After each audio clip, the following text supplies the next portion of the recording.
नमस्कार दोस्तों, जय जोहार। मैं कौशल तिवारी और बिहनिया संझा में आपका स्वागत है। क्या धर्म किसी भी अपराधी को छोड़ देने की इजाजत देता है?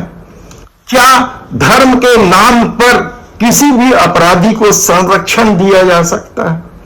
यह सवाल हम इसलिए उठा रहे हैं क्योंकि पिछले दिनों छत्तीसगढ़ में शर्मसार कर देने वाली मॉब लिंचिंग की घटना के आरोपियों को बचाने की कोशिश हो रही है। गौ रक्षकों के द्वारा हत्या किए जाने की चर्चा के बीच सबसे बड़ा सवाल तो यह है कि क्या रास्ते के तमाम सीसीटीवी फुटेज को खंगालने की जरूरत नहीं? महानदी के पुल के नीचे युवक की मौत हो जाती है और एक युवक जो गंभीर रूप से घायल बताया गया, सद्दाम कुरैशी, उसकी भी मौत पिछले दिनों हो गई। तीन हत्या के आरोपी यदि खुलेआम घूम रहे हैं तो आप सोचिए कि किस तरीके से आम लोगों का जीवन सुरक्षित है।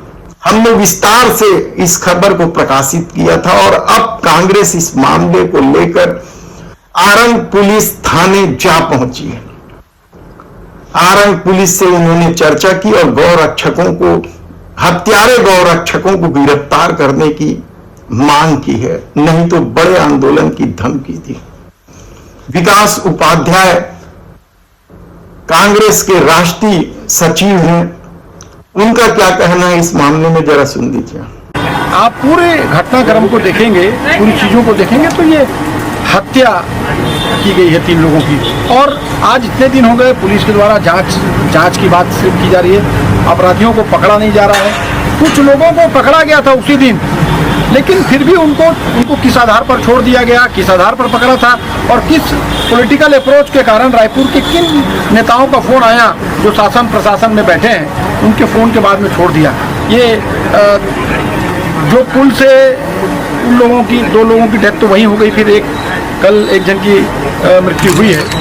वो लोग गिराया गया, उनके साथ मारपीट की गई। पोस्टमार्टम की रिपोर्ट में क्या मल्टीपल चीज़ें लिखी है। तो ये पूरा संदिग्ध मामला है और इसकी जांच करके तुरंत इसकी उच्च स्तरीय जांच की मांग हम लोगों ने की है कि जल्द से जल्द इसकी जांच करके जो दोषी हैं उनको पकड़ा जाए और उनके खिलाफ में कार्रवाई किया जाए। शासन के प्रेशर में आके, प्रभाव में आके, पॉलिटिकल अप्रोच के प्रभाव में आकर लोगों को छोड़ने की जरूरत नहीं है। इसको लेकर हम तमाम कांग्रेस के साथी यहाँ पर आए हैं और समय अल्टीमेटम दिया है कि जल्द से जल्द जांच होने के बाद अपराधियों को अगर सलाखों के पीछे नहीं भेजा जाएगा तो हम लोग आंदोलन करने के लिए बाध्य हैं। यानी आप सोचिए कि किस तरीके से छत्तीसगढ़ में धर्म के नाम पर अपराधियों को बचाने की कोशिश हो रही है। एक तरफ कानून व्यवस्था पूरी तरीके से चरमरा गई है और इसे लेकर लगातार कांग्रेस भारतीय जनता पार्टी की सरकार से इस्तीफे की मांग कर रही है। बड़ौदा बाजार की घटना को लेकर कल कांग्रेस ने गृह मंत्री के बंगले का घेराव भी किया।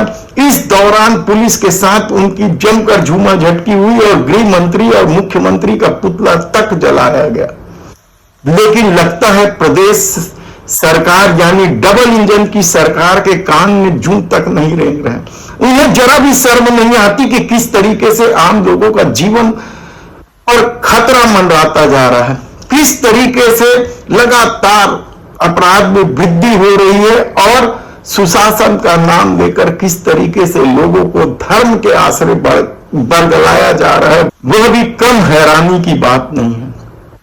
छत्तीसगढ़ हमेशा ही शांत प्रदेश रहा है, यहां कभी भी सांप्रदायिक दंगे नहीं हुए, लेकिन पिछले दिनों धर्म की राजनीति को लेकर जिस तरीके का बवाल मचा है, चाहे नारायणपुर में धर्मांतरण का मामला हो या साजा विधानसभा क्षेत्र के बीनमपुर में एक साहू युवक की हत्या का मामला हो या कवर्धा में झंडा लगाने के मामूली विवाद का मामला हो, किस तरीके से उसे सांप्रदायिकता का रंग दिया गया।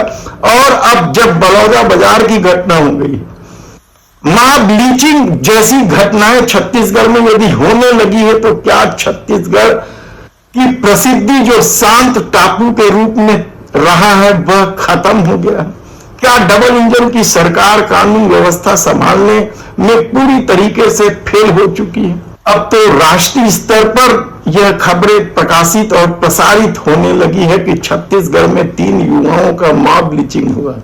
यदि पुलिस के अनुसार वे युवक यदि उस गौ रक्षकों से बचने के लिए नदी में कूदकर अपनी जान दिए हैं, तब भी क्या उन लोगों की गिरफ्तारी नहीं होनी चाहिए जिनके डर की वजह से युवकों ने नदी में कूदकर जान दी और चट्टान में जा गिरे, उनकी मौत हो गई। सवाल आप कई उठा सकते हैं, लेकिन यदि सत्ता धर्म के आश्रय राजनीति कर रही है और उन्हें इसी तरह के लोगों की जरूरत है जो आए दिन सांप्रदायिक सौहार्द बिगाड़े और हिंदू वोटों का ध्रुवीकरण हो, तब फिर क्या हत्यारे गिरफ्तार होंगे? और इस तरह के हत्यारे यदि समाज में खुलेआम घूम रहे हैं तो क्या यह आम लोगों के लिए खतरे की बात नहीं है? आप खुद सोचिए कि किस तरीके से छत्तीसगढ़ की सरकार मॉब लिंचिंग जैसी शर्मनाक घटना के आरोपियों को बचाने की कोशिश इसलिए कर रही है क्योंकि वे गौ रक्षक के रूप में तमगा लगाए घूम रहे हैं। आप खुद सोचिए। धन्यवाद।